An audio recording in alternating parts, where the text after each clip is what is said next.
வீட்டுக்கு ஒரு காரு, வீட்டுக்கு ஒரு காரு, ஆளாளுக்கு செல்போனு. அதுக்கு நானே காசு கட்டிடுவேன்ப்பா, நானே காசு கட்டிடுறேன், வைஃபை போட்டு விடுறேன். என்னத்தையாவது பேசி ஏமாத்தி விட்டு போறது தானே. அப்புறம் கேள்வி கேட்கறதுக்கு யாராவது பிரஸ்ல வந்தா சந்திக்காம 10 வருஷமா ஒருத்தர் வண்டி ஓட்டிட்டாரு நாட்டின் பிரதமராக இருந்து. ஒரு தடவை கூட பிரசம் மீட் பண்ண கண்டு கிடையாது. நான் காலையில மீட் பண்றது, மதியம் மீட் பண்றது, சாயந்தரம். ஒருத்தர் சொல்றாரு, பத்திரிகையாளர் கேள்வி கேட்கும் போது தெரிச்சு ஓடுற தலைவரை பார்த்திருக்கேன், பத்திரிகையாளர் கேள்வி கேட்கும் போது கேள்வி கேட்காம தெரிச்சு ஓடுறத உங்களை பார்த்தா பாக்குறேன். அவர் ஒருத்தர் கேள்வி கேட்டு இருந்தாரு, நீங்க இத்தனை கேள்வி கேட்டீங்கல்ல, நான் ஒரே ஒரு கேள்வி உங்களை கேட்கவா அப்படின்னு. அண்ணே அண்ணே அது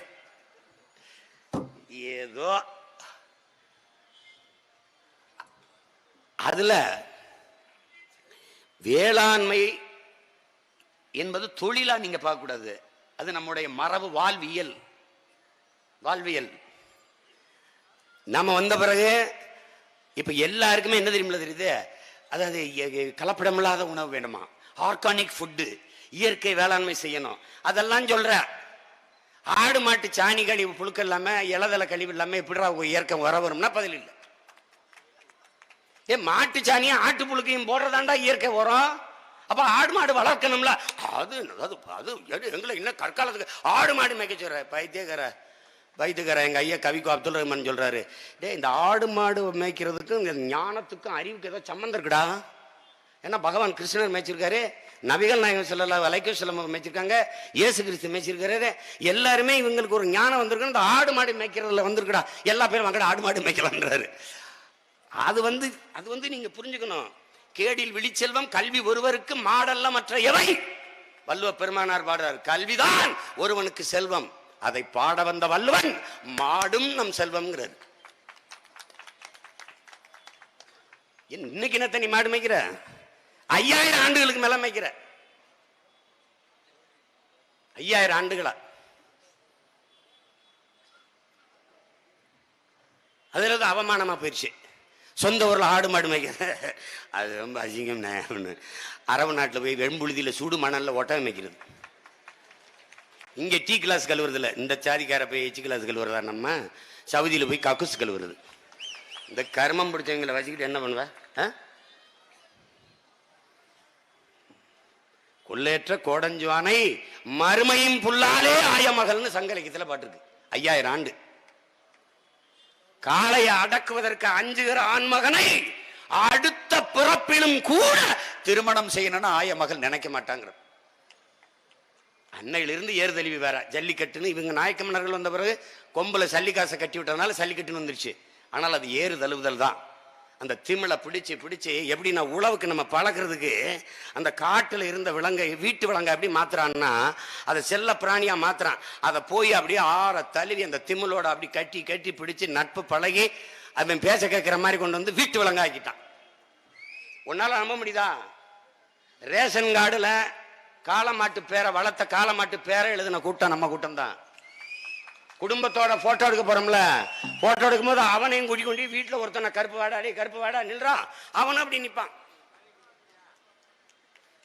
வணங்குகிற சிவனுக்கு முன்னாடி சிவனை வணங்குவதற்கு முன்பே காளையை வணங்கிய இனக்கூட்டம் தமிழர்கள். அவன் சிவனே அதுக்கு பின்னாடி தான் இருப்பான். நீ சிவனை கும்பிடுறதுக்கு முன்னாடி இவனை கும்பிட்டாகணும். அதனால உலகத்துல எத்தனை பண்டிகை இருக்கு, எத்தனை இனங்களுக்கு என்னென்ன பண்டிகை இருக்கு. ஆனால் மாட்டுக்கென்று பொங்கல் வைத்து பண்டிகை கொண்டாடிய ஒரு இனக்கூட்டம் தமிழன் தான். மாட்டுக்கு பொங்கல். ஏன்னா மாடு அவனுடைய உறவாயிருச்சு. நீ மாடு வளர்க்கறது கேவலம். ஆனா பால், நெய், தயிர், இப்படி மோர், அந்த கடையில் கொஞ்சம் நெய் 2 கிரைண்டி விட்டு நல்லா மொருகலா ஒரு ரோஸ்ட் அப்படியே நாக்க பிடிக்கணும், குரடு வச்சு அப்படியே பிடிச்ச வக்கனையா நெய் ரோஸ்ட் சாப்பிட்டது தானே. ஆனா மாடு வளர்க்கறது கேவலமா பேசுனது எந்த நாக்கு? தெரியாம போய் இங்க வாடா அடிய போடணும். சும்மா ஏதாவது பண்ணிட்டு இருக்கிறது. பால் இருந்தா பசி இல்லடா, பால் முழுமையான உணவடா. ஒரு தேசம் பசியவே சந்திக்காது. நீ எந்த திரவ உணவும் உனக்கு கழிவு வராது. பால் சாப்பிடு, கழிவு வரும்.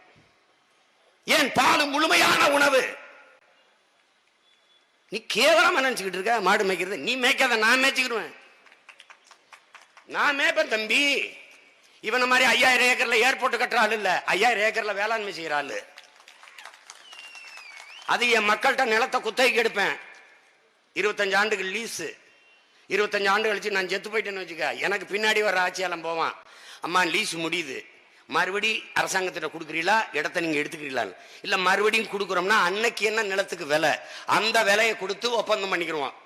நீங்க ஐயா நீ விரும்பினால் இதுல வேளாண்மைக்கு அரசு வேலை போட்டு தரோம், வேலை செய்யலாம், இல்ல வேணாம்னா இதை வச்சு சாப்பிட்டுக்கலாம். நான் விவசாயம் பண்ணுவேன். என்ன விவசாயம் பண்ணுவேன் சீமான்?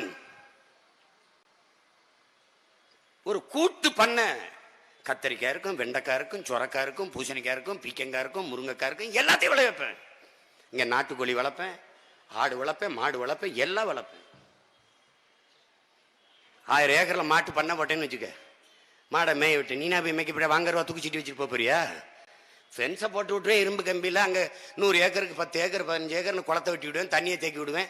அதுக்கு இறையாகிற மாதிரி அகத்தி வாகை எல்லாத்தையும் வளர்த்து விட்டுருவேன், புல்லுகளை வளர்த்து விட்டுருவேன். சாப்பிட்டு சாணியை போடும். சாணியை போடணுன்னு சாணியை உறிஞ்சி இழுக்க வேக்கம் கிளீனர் குப்பையை இழுக்கிறதுக்கு வருது இல்லை வீட்டில், அது மாதிரி ஒரு இது வச்சு ஒரு டிராக்டரு, அதில் போய் நீ பூட்ஸு தொப்பி, உனக்கு பாதிப்பு இல்லாதது அங்கேயே வெட்டினரி டாக்டர், அங்கேயே விலங்கியல் மருத்துவமனை அங்கேயே கட்டியிருப்பேன். என் மாட்டுக்கு எந்த பிரச்சனையாலும் அவன் பார்க்கணும். அங்கே பூரா CCTV கேமரா வச்சுருவேன். அந்த மயிலை எங்கடா போகிறான், அந்த வெள்ளை எங்கடா போகிறான்னு நீ கண்ணாடி அறைகளை விளிரூட்டப்பட்ட அறையிலேருந்து பார்த்துட்டு இருக்க வேண்டியதான். ஒரு நாளைக்கு எத்தனை லிட்டர் பால் கறக்குறது, எத்தனை லிட்டர் பால் வெளியில் போகுது, எத்தனை லிட்டர் பால் மோர் தயிர் நெய் அந்த தொழிற்சாலைக்கு போகுது, எல்லாத்தையும் கணக்கிட்ட படித்தவன். அந்த சாணியை எடுத்து ட்ரக்கில் போடுறான்ல, அவனுக்கு படிக்காதவன், அவனுக்கு அரசு வேலை தான். இந்த சாணியை எங்கே கொண்டு வரா சீமான்? அங்கே 50 ஏக்கர் 100 ஏக்கர்ல குப்பை கிடங்கு வச்சிருப்பேன், இயற்கை உரக்கிடங்கு. ஆடு மாட்டு புழுக்க, ஆடு மாட்டு சாணி, அவன் தின்ட்டு போட்ட இலதல கழிவை கொண்டு கொட்டிடுவேன், கொட்டி சேமிச்சிருவேன் உரக்கிடங்கு. அதில் பயோகேஸ், நீ சொல்லியில மீத்தேன் ஈத்தேன், அதுல இருந்து தயாரிப்பேன். எவ்வளவு எடுத்துக்கிற முடியும்? சிங்கப்பூர் ஒரு சின்ன நாடு, மக்கிய மர கழிவில் இருந்து இந்த மீத்தேன் ஈத்தேன் அந்த பயோகேஸ் எடுக்குது. இந்த இந்த கர்மாந்திரம் பிடிச்சவன் எங்க ஆத்தாவுடைய ஈரக்கொலையா இருக்கிறான். பூமி தாயினுடைய ஈரக்கொலைய, இதயத்தை, சிறுநீரத்தை தோன்றான். மீத்தேன், ஈத்தேன், ஹைட்ரோ கார்பன் அப்படின்னு. அதே குழிக்குள்ள இவங்களை தலைகளா உள்ள வச்சு புதைக்கல நீ பாட்டேரு, நான் செய்யறனால என்ன வேலை, கவர்மெண்ட் வேலை. உனக்கு என்ன அரை காசுனாலும் அரசாங்க காசா இருக்கணும், காசுனாலும் கவர்மெண்ட் காசா இருக்கணும். கவர்மெண்ட்டுக்கு காசு கொடுக்குறது நீ தெரியல உனக்கு. ஏடா MBA MSc MA படிச்சவன் இந்த டாஸ்மார்க்ல சர குத்தி கொடுத்து கொடுத்துருக்கான், விவசாயம் பண்ண மாட்டியா? ஆடு மாட்டுக்கு ஊசி போடுற doctor, veterinary doctor, government doctor, ஆடு மாடு வளைக்கிற அண்ணன் தம்பி ஆத்தால போய் அரசாங்க வேலை பார்க்க கூடாதா? இது ஒரு ஆட்டுக்குட்டியை வித்தா 5 பேருக்கு சம்பளம் கொடுக்கலாம், என்னை வித்தா 1 ரூபாயிலும் வாங்க மாட்டான், உன்னை வித்தா வாங்குவான். ஒரு ஆட்டுக்குட்டி 20,000 25,000. என்ன பேசுறீங்க? ஒரு அப்பத்தா, அவங்க விதவை, யாரும் இல்லை, சின்ன வீடு, அவர் 2 பன்குட்டி வாங்கி வளர்க்குறா, அது வீடியோவில் இருக்கு. பன்குட்டி வாங்கி வளர்க்குறா, அவள் காட்டுக்கு போகும்போது அது கூட சுற்றி திரியுது. அங்கே வந்தோன்னா ஒரு தொட்டி வச்சு பழைய சோறு சாப்பிட்ற மிச்ச கஞ்சி எச்சி கஞ்சி எல்லாம் அதில் ஊற்றி வச்சு அது சாப்பிட்ருது. சாப்பிட்டு 2 பன்னியும் பெருத்துருது. ஒரு பன்னி 40,000 80,000த்துக்கு வித்துறா. வசதி. உனக்கு பொருளாதாரம் எங்க இருக்குன்னு தெரியலையே. அட மாட்டு சாணியில் தட்டுற எர்ராட்டி 350 ரூபாடா, எர்ராட்டி. நம்ம சாம்பலை வச்சு அடுப்பு கறியை வச்சு உப்பை வச்சு பலவளைக்கிட்டு இருந்தான். இந்த பரதேசி பேல வந்து பேஸ்ட் வேப்பங்குச்சி ஆலங்குச்சி வச்சு நல்லா பல்வளைக்கிட்டு இருந்தான். திடீர்னு வந்து என்ன ஈர்களில் ரத்தமா, உங்க பேஸ்டில் நீம் இருக்குதா, உப்பு இருக்கிறதா, கறி இருக்கிறதா, இப்ப கேளுங்க உப்பின் ஞான சாப்புன்னு அரைஞ்சு பரதேசி பேல். அதை வச்சுதான் பல வருஷமா பல்லு விளக்கிட்டு இருந்தான். அது நாகரிகம் இல்லை. இதுல வழக்குன்னு பூரா பல் சட்டை போட்டுட்டு திரியுதான். கொடுமை. நீ அதான் வேப்பங்குச்சி வேப்பலை இருக்கான், வேப்பலை கலந்துருக்கானா, அதுல வந்து இது மஞ்சள் கலந்துருக்கானா, கிராம்பு கலந்துருக்கானா, உப்பு கலந்துருக்கானா. அம்மா எல்லாம் போச்சு. அன்னைக்கு காலையில் எழுந்திரிச்சோம், நீச்சல் தண்ணி குடிச்சிட்டு இருந்தான். நீச்சல் தண்ணி பழைய சோறுல அது சாப்பிட்டு தண்ணி ஊற்றி வச்சா காலையில் எடுத்து குடிச்சிட்டு போனா அது 11 மணி வரைக்கும் பசித்தாங்க. இதை கேவலம் நினைச்சு டீ குடிக்க ஆரம்பிச்சான். வெள்ளைக்காரன் வித்தான். எப்படி வித்தான்? ஒரு வாளியில வச்சுக்கிட்டு வெள்ளைக்காரன் டீ குடிக்கிற டீன்னு இலவசமா கொடுத்தான். அது 1 மாசம் குடிச்சு பழகிருச்சு, அடிக்ட் ஆயிடுச்சு. அப்புறம் 4 நாள் நான் 4 நாள் பழகிட்டில அந்த ஜியோ சிம் மாதிரி தான். 6 மாசத்துக்கு ஃப்ரீ, 6 மாசத்துக்கு ஃப்ரீ, 6 மாசத்துக்கு ஃப்ரீ, 6 மாசம் ஃப்ரீயாமடா. எல்லா பேரும் ஜியோ சிம்முக்கு போயிட்டான். அதுல பழகிட்ட பிறகு அப்புறம் காசு வேற வழியில் இல்ல. அந்த மாதிரி வித்தான். இவன் என்ன பண்ணான், இந்த தண்ணியை விட்டுட்டு டீக்கு போயிட்டான். இப்ப இவன் என்ன பண்றான் பாருங்க, அமெரிக்கா, கனடா, மற்ற நாடு, வெளிநாடுகள் எல்லாம் ஹெல்த்தி ட்ரிங்க்ஸ், ஹெல்த்தி ட்ரிங்க் ஒரு போத்தல்ல அடைச்சு, இந்த பழைய நம்ம நீச்சு தண்ணி இருக்குல்ல, அதை ஊத்தி வச்சு 1000 ரூபாய்க்கு வித்துக்கிட்டு இருக்காங்க. இந்த பழைய சோறு, வெங்காயம், துவைய நம்ம சாப்பிட்டோம், பச்சை மிளகாய். கனடால நட்சத்திர ஹோட்டல், கனடா பெரிய நட்சத்திர ஹோட்டல்ல ஹெல்த்தி ஃபுட்னு ஒரு மண்சட்டியில பழைய சோத்தை ஊத்தி அதுல ஒரு கிண்ணத்துல வெங்காயம், துவையல், பச்சை மிளகாயம் வச்சிருக்கான். உனக்கு சர்க்கரை கொடுத்துட்டான், சீனி. உனக்கு ஒரு மோகம் இருக்கு, எல்லாம் வெள்ளையா இருக்கணும். இப்ப நானே வெள்ளையா இருந்தேன்னா எப்போ ஓட்டு போட்டிருப்பான். என்னை ஒருத்தன் கேட்டான், ஏன்னா எப்ப பார்த்தாலும் கருப்பு சட்டையே போடுறேன், கலட்டினாலும் நான் அப்படி தாண்டா இருப்பேன், விடுறா என்ன ஏன்டா சட்டையை போய். அப்போ வெள்ளையா இருக்கணும், நடிகனா இருந்தாலும் நடிகையா இருந்தாலும். இந்த பன்னி நல்லது, அவனுக்கு வெள்ளையா இருக்கணும்னு வெள்ளையா ஒரு பண்ணியை கொண்டான்ட்டான். நம்ம கோழி கொஞ்சம் கருப்பும் இதை மங்களா தெரியும், அது வெள்ளையா இருக்கணும், வெள்ளை கோழியா வந்துச்சு. ஒரே நிறம் தான். கறிக்கோழி கடையில் போய் இல்லைக்கான் கோழி இருக்குல்ல, கறிக்கோழி ஒரே நிறம் தான். அப்புறம் எது ஒன்றும் வெள்ளையா இருக்கணும் இவனுக்கு. அது பார்த்தான், இவன் என்ன பண்றன்னு, கருப்பட்டி கொஞ்சம் அழுக்கா தெரியுது, இந்த கரும்புல இருந்து ஒரு வெள்ளம் கொஞ்சம் மங்கள் பழுப்பா தெரியுது. அப்போ அவனுக்கு ஒரு மாதிரி இருக்குது. வெள்ளையா சீனி, அதை வெள்ளையாக்கணும்னா அதுல கெமிக்கல் கலக்கணும்.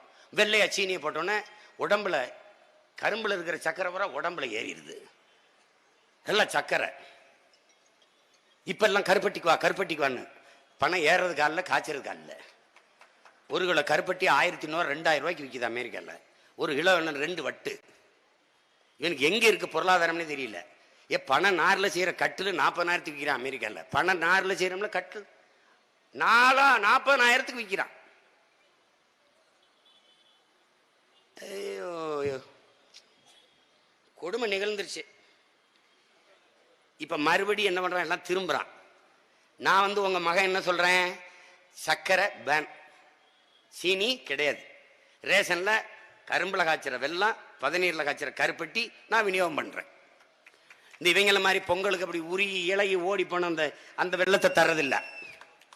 நான் இலவசமே கிடையாது, உனக்கு இலவசம் இருக்கு. ஆகச்சிறந்த கல்வி, ஆகச்சிறந்த மருத்துவம், உயிர் காக்கிற மருத்துவம். இந்த பாரு, அதிமுக உட முடியலன்னா அப்போலாக்கு போவான், திமுக முடியலன்னா காவேரிக்கு போவான். அப்ப இந்த ஆஸ்பத்திரி நம்ம மையத்துக்கு வச்சிருக்க இந்த கவர்மெண்ட் ஆஸ்பத்திரியே, அதுல யாரு படுக்கிறது, எங்க ஆத்தாலப்பேன். இந்த மருத்துவம் படிக்கிற மாணவர்கள் எலி, தவளை, பாம்பெல்லாம் அறுத்து பார்ப்பான். This is stomach, this is அமுக்கு. இந்த கத்துக்கிட்டு அவன் எலி தவளை அறுத்து பழகுற மாதிரி எங்க ஏழைகளின் உயிரை அறுத்து பழகுவான். நான் என்ன பண்ணுவேன், சட்டம் ராஜா. அரசு அமைச்சரோ, பாராளுமன்ற உறுப்பினரோ, எம்பியோ, எம்எல்ஏயோ, அரசு அதிகாரியோ, ஐஏஎஸ் எவரா இருந்தாலும் சரி, அவன் பிள்ளை அரசு பள்ளி கல்லூரியில் தான் படிக்கணும். சட்டம். படிக்கல வேற பள்ளிக்கூடத்தில் படி, உனக்கு வேலை கிடையாது, அரசாங்க வேலை கிடையாது. ரொம்ப ரொம்ப மருத்துவம் அரசு மருத்துவமனையில் தான் படுத்து வைத்தியம் பார்க்கணும். செந்தில் பாலாஜிலாம் அமலாக்கத்துறை கோர்ட்டுக்கு இல்லை, எந்த கோர்ட்டுக்கும் போ, நீ அரசு மருத்துவமனையில் படு. இல்லை நான் தனியார் தான் படுப்பேன், அங்கேயே படு. நோ அமைச்சர், அங்கேயே படு, அவ்வளவுதானே.